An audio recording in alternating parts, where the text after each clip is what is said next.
स्वमात्मानं दर्शनं हि तत्तमेव न पश्यति यदात्मानं कथं द्रक्ष्यति तत्परान् svam ātmānaṃ darśanaṃ hi tattameva na paśyati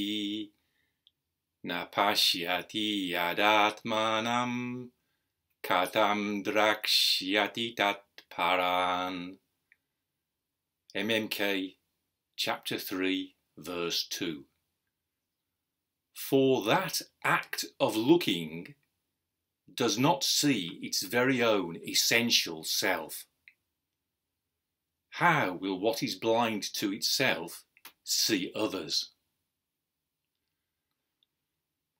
So this verse has a lot to do with identity politics, and I had a stab at commenting on it yesterday when it was getting late in the morning before lunch, and predictably enough it turned into an angry rant with which I felt very dissatisfied. So I woke up this morning thinking, no, I've got to try that verse again and also sort of understand what went wrong in the process of getting angry about identity politics, rather than just laying out in a more detached way what this verse is about.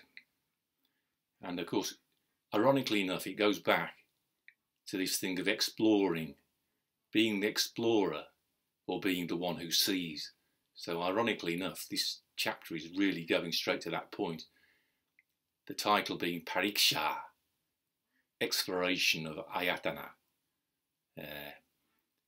the so-called inner seats of sense perception, and the objects which are the external seats, ātmānaṃ, of sense perception. That's what it's about on the surface. But what it's really about is darśanaṃ, which has so many meanings. That's why there's so much to explore in the chapter. So one of the meanings of darśanaṃ, ostensibly, it means sight, as one of the six senses, but it can also mean realization, enlightenment. It can also mean a view, well, the thing to be abandoned.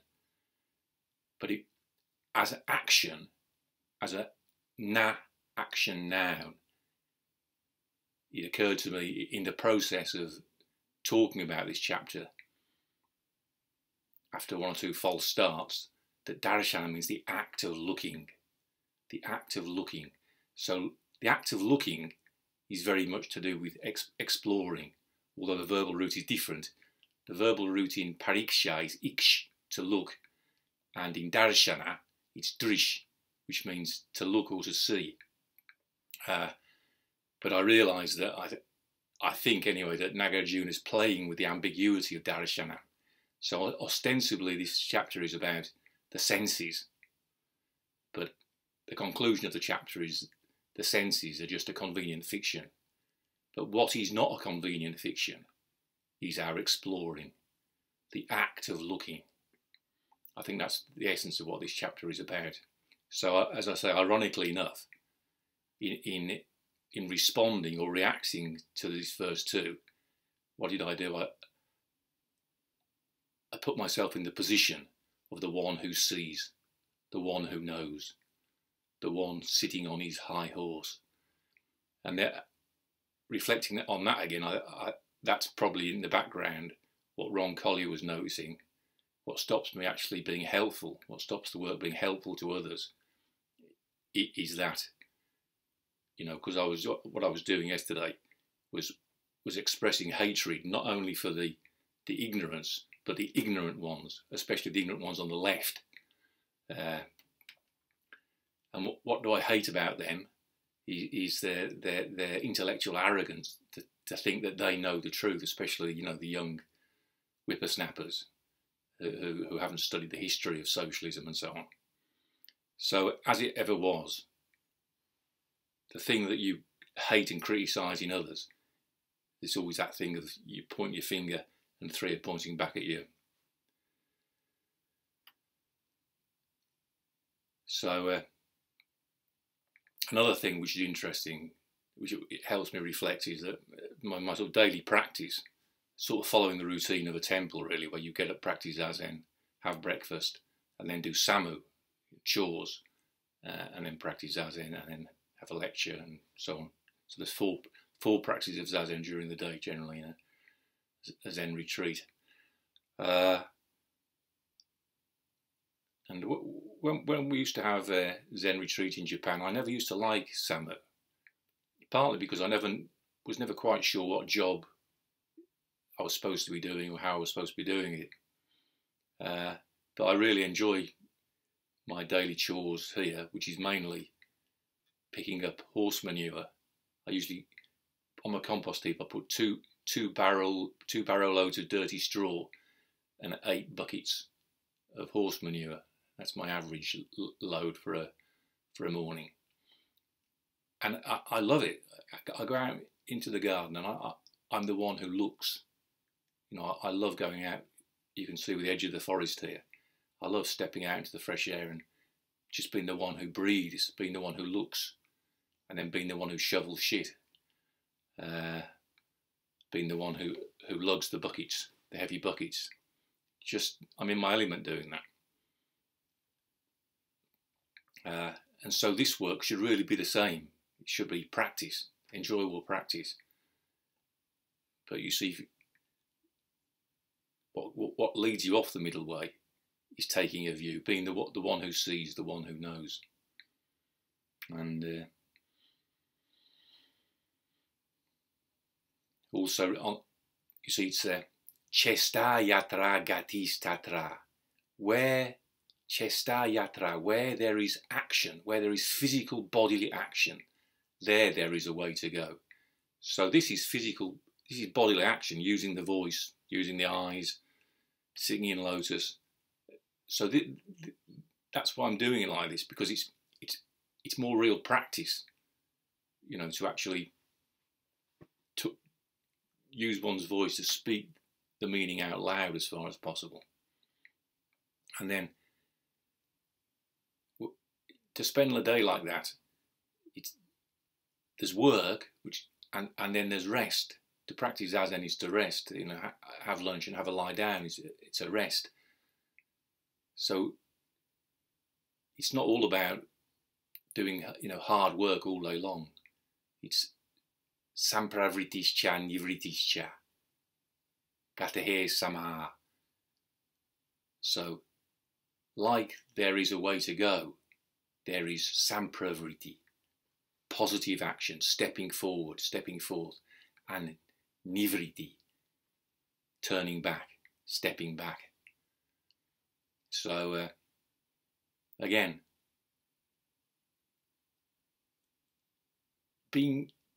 trying to be the one who sees is too much stepping forward, is end gaining. Whereas the most important part of Buddhist practice is nivriti, turning back. It's the forward momentum, driving forward, that causes us suffering, and nivriti, stepping back, is when we come back to balance. So they're both important. You know, the chores, the work, the stepping forward and the stepping back. But the point is, in the word darśanaṃ, you've got the distinction between the act of looking and seeing. And so the difference between those two, I think, is being explored in this chapter. And what I'm trying to suggest is that salvation is in the act of looking. Chesta yatra gatis tatra. Because looking is not just with the eyes. The act of looking is what you do with your whole self. When you step out and you see the trees all around, it's not just the eyes. It's not just the visual system. It's the whole of you is in the act of looking. And the act of looking is in the now being visited. Whereas seeing is more to do with to gain the end. That's what we all want. We all want to gain the end, to be the one who sees, the enlightened one. So I think in this chapter, it's echoed later on by Master Dogen when he talks about polishing a tile versus making a mirror, with the most important thing being carrying on with the practice of polishing a tile. It's never so simple, because if we deny the importance of, the Buddha saw what he saw under the Bodhi tree. So it's never so simple, but it's worth exploring or thinking about what's more important. Enjoying the act of looking or being in a hurry to see, to be the one who knows. So in exploring that, what's Nagarjuna saying? Svam ātmānaṃ darśanaṃ hi kathaṃ na paśyati. So the first thing to notice is he means for. And the previous verse, as I read it, was talking about darśanaṃ as the act of looking, sravanam as the act of listening. So that's, I think, what the word he means. The logic is following on from the first verse, which suggested that darśanaṃ doesn't mean eyesight, it means the act of looking or the act of seeing. So, for that act of looking, tat darśanaṃ. Tat that, darśanaṃ, nominative, neuter, singular. It's a neuter action verb. For that act of looking, darśanaṃ hi tat, does not see, na paśyati. Or you could say does not look at, but I think in this case does not see fits.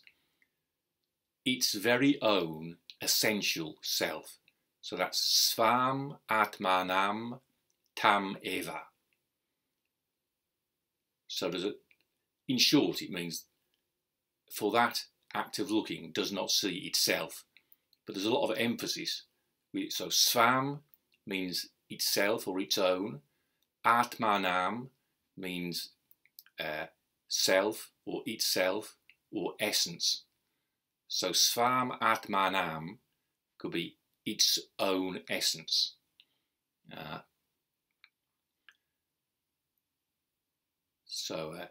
ātmānaṃ is accusative masculine singular, and svam, agreeing with it, is accusative masculine singular. Tam is accusative neuter, agreeing with darśanaṃ. So, and tam eva is emphatic. So again, it means itself. Darśanaṃ, itself, tam eva. So svam ātmānaṃ tam eva all mean itself. For that act of looking does not see itself, itself, itself. So I've translated it, its very own essential self. It's very, very eva, own svam, ātmānaṃ, essence, and tam, itself. So perhaps more literally, does not see its very own essence, itself. But the point anyway is that in the act of looking, as we've just examined in the previous chapter, the act of looking is everything. The act of looking is the Dharma happening. It's an empty happening. And so we think in an act of looking that there's one who looks, and an act of looking and the object that is being looked at. That's how we think conventionally. But what Nagarjuna is pointing to is the ultimate truth, in which reality is an act of looking. And we overlay onto that various things like subject, object, and purpose. The purpose is to see, and so on and so forth. But I think what Nagarjuna is doing is pointing us back to action. So looking is an action, and in that action of looking, there is no looking at oneself, because oneself is not there in an action, in an act of looking. It's like the now being visited is not visited. It's the same principle. Second line, how, kathaṃ, will it see tat drakṣyati. So drakṣyati is third person singular future of drish, to see. Or you could say, how will it look at? But again, I think see is good in this case. So how will it see is kathaṃ drakṣyati tat. How will what is blind to itself, so what is blind is yad na paśyati, or in the order we have it here, na paśyati yad. So yad, what, na paśyati, does not see. And na paśyati is given in the dictionary also as is blind to, and that seems to me to work well here. So itself, again, ātmānaṃ, accusative singular masculine. How will what is blind to itself, na paśyati yad ātmānaṃ, kathaṃ, how, drakṣyati, tat, will it see, parān, others. So parān is accusative plural masculine.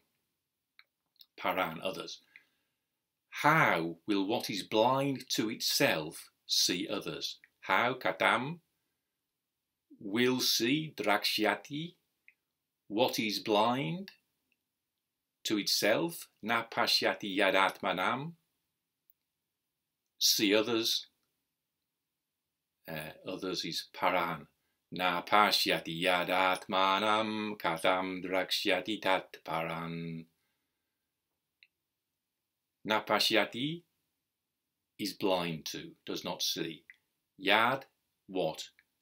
ātmānaṃ, itself. Kathaṃ, how? Drakṣyati, will see. Tat, it, that.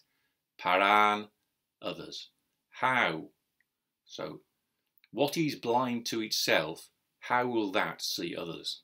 That's more literal. What is blind to itself, na paśyati yad ātmānaṃ, how will that see others? Kathaṃ drakṣyati tat parān. So,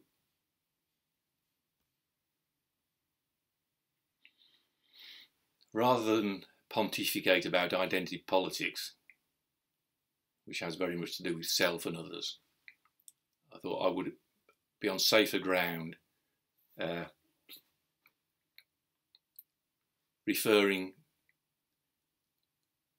relating this to Nagarjuna's ancestor, as recorded in the Satipatthana Sutta, the great sutra on mindfulness, that ancestor being the Buddha himself, and Nagarjuna's descendant, Master Dogen in Shobogenzo and Fukan Zazengi. So if we start off with Shobogenzo, there are a couple of chapters in particular that spring to mind as being relevant here. One is called Raihai Tokuzui, which means prostration to what has got the marrow. And the gist of that chapter is that you don't if you're interested in what has got the marrow, you don't think, is it a man or is it a woman? What colour is their skin? What class are they? What nationality are they? All those, for a person who sincerely desires to know true practice, like a fish in a dwindling pool wants to find water. For that kind of person, it's totally irrelevant who you are. The only thing that matters is, well, ironically enough, is what you know, what the person knows, or how the person acts what the person can teach you, what the teacher can teach you. And then in the same vein, there's a chapter called Butsudo, which means the Buddha's truth. And in that chapter, Master Dogen very strongly speaks out against sectarianism. So he speaks out against the so-called 6 sects of Zen in China. And anybody who's read that chapter, I fail to understand why they would proudly identify as members of the Soto sect, because Master Dogen certainly didn't do that. So Butsudo is what the truth that the Buddha taught. So for people to think that this sect has got it better than that sect, he's totally missing the point. You know, again, it's a person with the will to the truth sincerely desires to know what the Buddha taught. It's not about identifying with the teaching of this sect against that sect, self against others. And then, perhaps most spectacularly of all, of course, there's the Master Dogen's writing of Fukan Zazengi after he, almost as soon as he came back from China to Japan in his mid-20s. See, I think part of the background is he'd gone to China and encountered various forms of discrimination because he was Japanese. Until he met Master Tendo Nyojo. I'm not sure, I've forgotten how to pronounce that in Chinese, but in Japanese, Master Dogen's master was called Tendo Nyojo. And it's said that Master Tendo Nyojo kind of shocked Master Dogen by saying, yeah, you can come and visit me anytime you like, whereas access to him was limited among Chinese monks of Master Tendo's temple. So, you know, Master Dogen, I forget in which chapter of Shobogenzo, he expressed his surprise that, you know, him as being a stranger from a foreign country would be so privileged. But of course, it was the fact that Master Tendo could recognise in Master Dogen the sincere will to the truth. Master Tendo wasn't the slightest bit interested who Master Dogen was. What he was interested in was that his direction was true. He knew he was going in a true direction. That's the important thing, not where you've come from or who you are. It's is your action directed truly in the right direction? So when Master Dogen, having received the Dharma from Master Tendo, came back to Japan, practically the first character he wrote when he began to write his own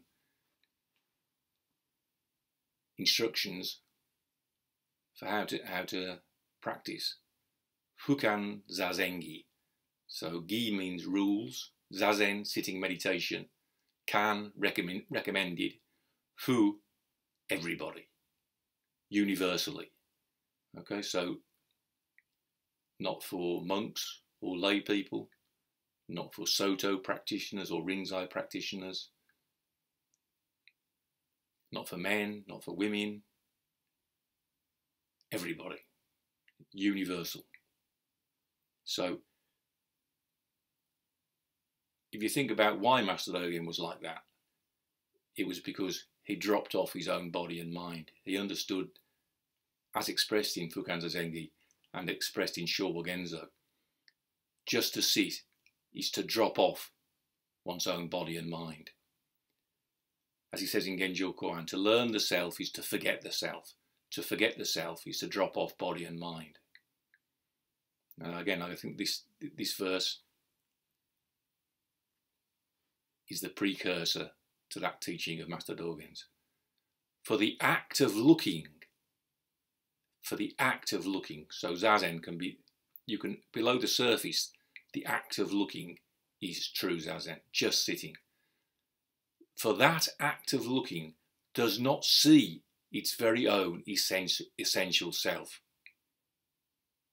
Because the act of looking is the dropping off of one's own body and mind. How will what is blind to itself see others? See, because Master Dogen was blind to himself, he didn't see a self-existing self. because he was awake to the truth of emptiness, then he didn't see Chinese. He didn't see intellectual white people or physically excellent black people. He didn't see men as being opposed to women.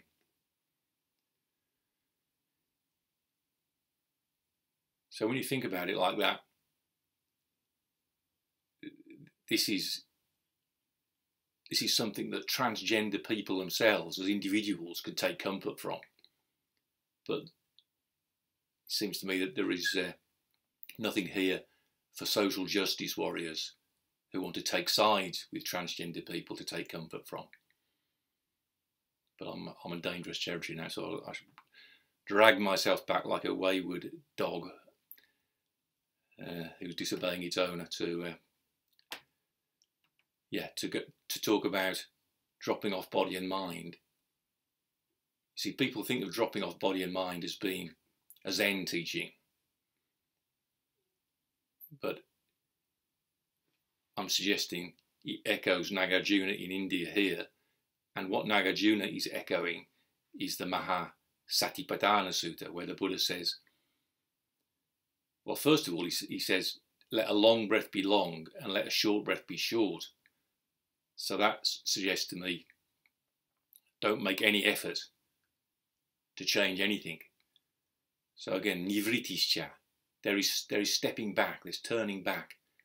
So reason I say to people, and it makes them laugh, but it's true, it's not intended as a joke, I spend the first half hour of my hour of sitting in the morning just feeling sorry for myself. In other words, whatever resentment is there, and there is quite a lot of it, I don't make an effort these days to cover it up by doing a whispered R or practicing compassion or whatever. No, I just sit there and feel sorry for myself for about half an hour. And I know from experience that after a while, something else, I start feeling positive, because I like sitting in full lotus, and you know, the will to explore, the will to kind of go forward in a way, although it's within the overall context of stepping back. So I remember the Buddha's words, or in a way, they sort of remind themselves to me. Sabakaya pati samvedi asasi samiti sikkati.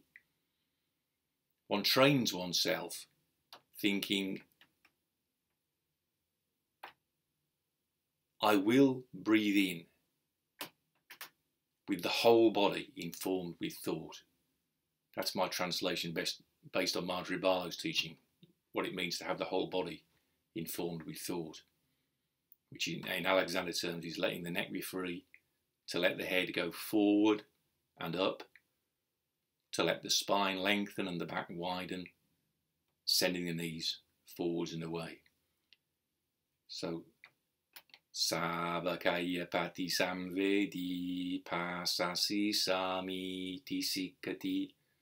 One trains oneself thinking, I will breathe out with the whole body informed with thought.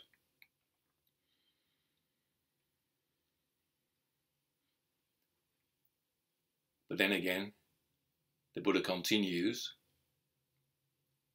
Pasambayam kaya sankara nasasi samiti sikkati. One trains oneself thinking, allowing the samskara of a body to cease, I will breathe in.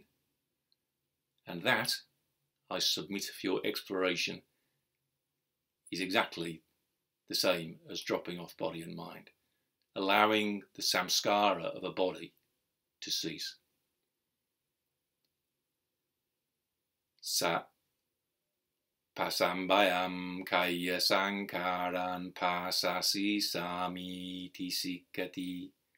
One trains oneself thinking, I will breathe out, causing or allowing the samskara of a body to cease. And notice it's in the future tense. I think that's so important.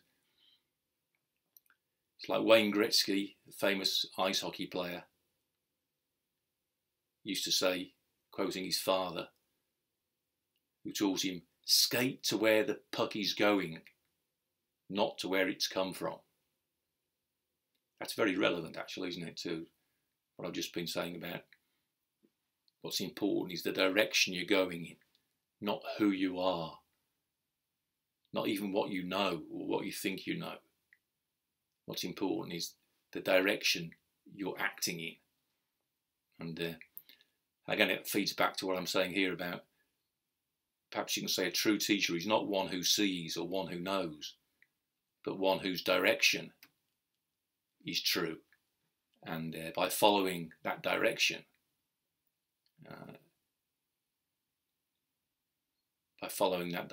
you're following the teacher's teaching. So not necessarily by acts of seeing, but more by acts, the act of looking.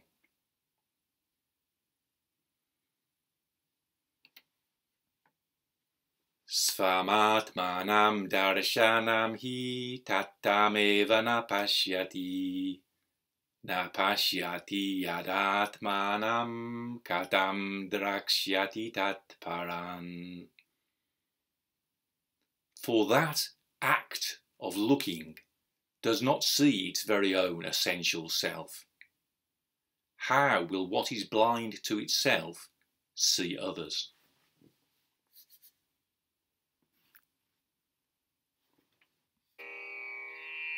स्वमात्मानं दर्शनं हि तत्तमेव न पश्यति यदात्मानं कथं द्रक्ष्यति तत् parān.